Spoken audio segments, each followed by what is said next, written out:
Bonsoir à tous, merci d'être avec nous sur Tchad Info TV. Dans l'actualité, ce vendredi 8 décembre, en éducation, le comité de crise durcit le ton. Malgré l'appel à la reprise, il demande à ses militants de ne pas céder aux menaces du gouvernement d'État à suivre. Et puis d'autres informations ne seront pas perdues de vue dans cette édition. Bienvenue à tous.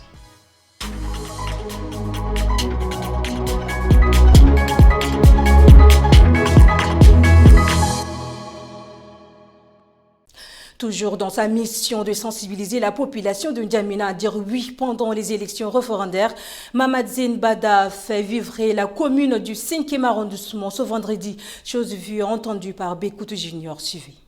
5e arrondissement, nous votons oui pour un Tchad uni et fort. Telle est l'une des phrases qui a fait vibrer la commune du 5e arrondissement ce soir. C'est un public majoritairement jeune et membre des différents partis politiques qui est venu écouter le message d'unité nationale du numéro 2 de l'Alliance des partis politiques pour le oui, Mamad Zen Bada. L'occasion est bien faite pour l'homme de tenter de convaincre.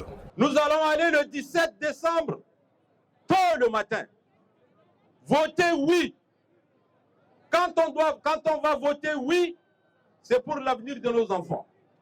Quand on va voter oui, c'est pour que le Tchad soit un et indivisible. Tout à l'heure, M. Abagida vous a démontré par A plus B que si on vote non, nous allons tendre vers un État fédéraliste. Un État fédéraliste, c'est quoi? C'est l'antichambre de la division. Avant de voter oui, il faut préalablement avoir sa carte d'électeur. Et à ce sujet, l'homme est sans réserve. On ne peut pas voter si on n'a pas sa carte d'électeur. Sa carte d'électeur, chacun va chercher ça chez le chef de carré. Faites de sorte que les jeunes, les artistes que vous êtes, la jeunesse, les partis politiques ici présents, allez vers le chef de carré. Prenez les cartes et emmenez ça aux gens dans leur maison parce qu'il y a des gens qui ne sont pas capables d'aller chercher. Faites-le parce que si vous êtes 2000 et que vous n'avez pas de carte, vous ne voterez pas demain. Convaincu des voix positives de la population du 5e arrondissement, Mamad Zen Bada vise déjà le 7e arrondissement qu'il compte conquérir ce samedi. Je l'annonçais en titre. Ce matin, le syndicat des enseignants du Tchad met de l'eau dans son vin et plaide pour l'apaisement et la reprise des activités scolaires. Mais cet après-midi, dans une déclaration, le comité de crise campe sur sa position. Il appelle les enseignants à maintenir la grève sèche et illimitée jusqu'à satisfaction totale. Suivi. Pour nous, enseignantes et enseignants, jusqu'à là, l'espoir n'est pas perdu. Nous continuons à compter sur la prompte réaction du président de la République pour résoudre ce problème qui a trop duré. Quand on place l'éducation dans le secteur prioritaire, quand on fait la refondation de l'école tchadienne, n'est-ce pas, on le fait avec les enseignantes et enseignants, ou bien sans eux? À quand une bonne connexion Internet et sans coupure au Tchad? C'est la question que les citoyens tchadiens se posent. Pour rappel, dans la soirée du 7 décembre, les Tchadiens étaient privés de la connexion Internet jusqu'à dans la matinée du 8 décembre. Selon le principal fournisseur sud-Tchad, la coupure de la connexion Internet est due à une panne venant de son partenaire voisin, le Cameroun. Cette coupure a engendré une grande perte pour les citoyens. Suivez leur ras-le-bol au micro de Guémé Moussa et Bonaventure. Je demande aux fournisseurs d'accès, les réseaux, donc ils doivent nous régler ça, donc pour qu'on puisse joindre nos poches.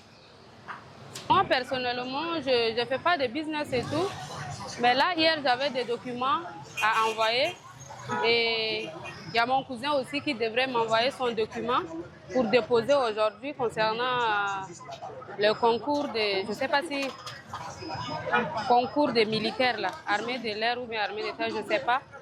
Et ce matin même, j'avais essayé en vain, hier en vain. Je suis sortie de la maison ce matin pour aller à Sabangali et prendre le téléphone des agents là, des MTN, pour l'appeler, pour qu'il me renvoie le document dans le téléphone de l'autre, les agents là, pour que je récupère avant d'aller scanner et pour aller déposer. Donc cette affaire de coupure de l'Internet, premièrement personnellement à moi, Donc j'ai perdu un 500. Comme j'ai abonné hier, donc j'ai essayé plusieurs fois, donc mais c'est à peine. Donc deuxième fois le matin, donc j'ai un cousin qui a son papa à l'étranger. Donc comme ils font business avec donc maintenant les téléphones Android. Donc le papa donc il a essayé plusieurs fois. Donc il n'a pas trouvé donc son enfant là aussi. Et l'enfant là aussi a essayé plusieurs fois, il n'a pas trouvé son enfant. Donc dans cet état là aussi, donc ils ont maintenant, ça les fait de rupture aussi. De N'Djamena, rendons-nous à Mango dans le Guéra où le carburant se fait de plus en plus rare. Depuis plusieurs mois, s'approvisionner en carburant devient de plus en plus un casse-tête pour la population de cette ville. Suivez le reportage de Hamid. Ici, à Mango, pour avoir de l'essence, il faut passer avec un peu de chance, de 2 à 3 heures d'attente. Cette situation perdure depuis plus d'une année, à la grande dame des usagers très remontés ce matin. Je suis venu hier. Je n'ai pas pu, je suis reparti. Je suis revenu à partir de 4 heures ce matin. Jusqu'à là, je ne suis pas entré en position du carburant parce que la distribution n'est pas réglementée. Donc, on est fatigué par rapport à ça. Le mille coûte cher. Nous voulons de l'essence avec notre argent. Et c'est depuis 3 heures du matin que nous sommes ici. Et on n'a rien trouvé. Et en plus, la police nous empêche de nous ravitailler. De tout ça, nous n'avons même pas de route. Et vous voulez qu'on vote? Nous sommes pour le non et jamais nous ne voterons le oui. Nous sommes des clandomanes. 1 litre d'essence coûte 1250 francs. Comment voulez-vous qu'on travaille avec cette cherté de vie? Leurs ras-le-bol sont dans le vide depuis 2 mois. Et ici, aucun responsable ne souhaite répondre à nos questions. Du nouveau au Tchad, les fonctionnaires peuvent désormais consulter le relevé des salaires en ligne grâce à e-solde. Et puis, Wakitama appelle à ses militants à boycotter le référendum du 17 décembre prochain. Sont là, entre autres, les points forts de l'actualité en bref de ce vendredi. L'actualité en bref de ce vendredi s'articule autour de 2 points essentiels. La coordination des actions citoyennes Wakitama invite ses militants et sympathisants ainsi que la population tchadienne à boycotter le référendum à venir. Il a été rappelé par cette coordination qu'elle avait boycotté le dialogue national inclusif et souverain d'Ennis en 2022 pour manque de transparence de cet événement et comme pour donner raison à l'histoire, le processus référendaire découlant de ce même Denis est complètement biaisé. Car dès juillet dernier, Wakitama avait dénoncé la composition dite inégalitaire de la CONOREC et la proposition d'une seule constitution portant sur l'État unitaire au lieu des 2 en prenant en compte la forme fédérale comme résolue par le Denis en vue d'une élection offrant un choix sans ambiguïté entre l'État unitaire et l'État fédéral. Et pour finir, le ministère des Finances, du Budget et des Comptes publics a lancé ce vendredi 8 décembre 2023 l'application e-solde et ses fonctionnalités.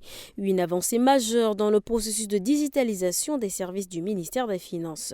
L'application e-solde est un outil qui améliorera la vie des employés de la fonction publique. Par ailleurs, le e-solde marque une nouvelle ère dans la gestion administrative du ministère des Finances.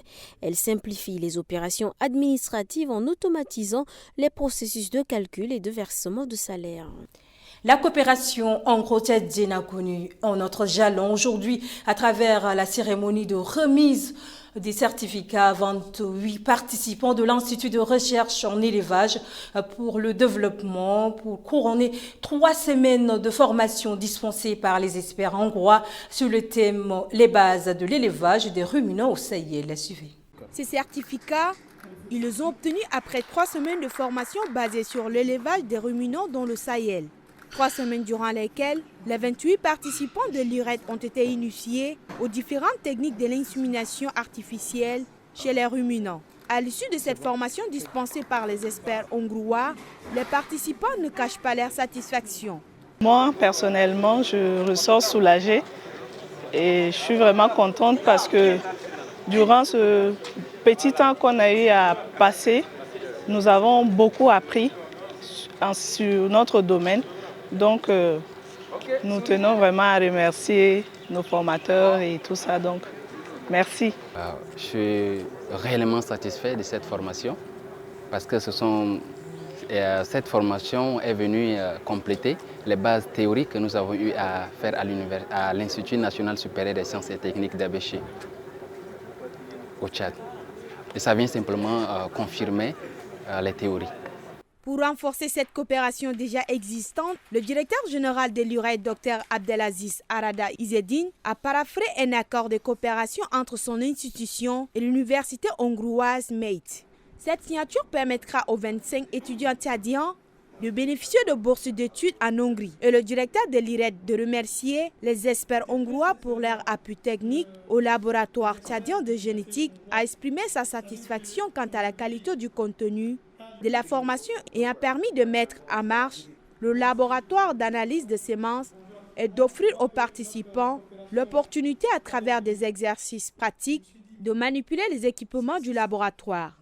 Et le recteur de l'université hongroise MEIT a saisi le moment pour présenter la vision de cette coopération. Le Tchad est un partenaire très important pour nous parce que la région du Sahel, vue sous l'angle du changement climatique, est un défi intéressant pour l'agriculture hongroise parce que nous pouvons étudier les changements liés à l'agriculture dans cette région. Et d'un côté, nous avons développé un programme de formation pour l'agriculture tchadienne. Nous avons initié un programme de formation au Tchad en novembre sur l'élevage des ruminants et aujourd'hui a lieu la première cérémonie de remise des certificats pour les 25 apprenants au Tchad, ce qui est un début important pour notre coopération. Nous allons continuer l'année prochaine avec d'autres sujets et domaines comme l'agriculture, la génétique, jugés très importants pour les Tchadiens. La cérémonie s'est terminée par la visite du laboratoire d'analyse des semences, au cours de laquelle la délégation a eu droit à une démonstration explicative de l'utilisation et du fonctionnement des équipements ainsi que du processus de l'insémination artificielle.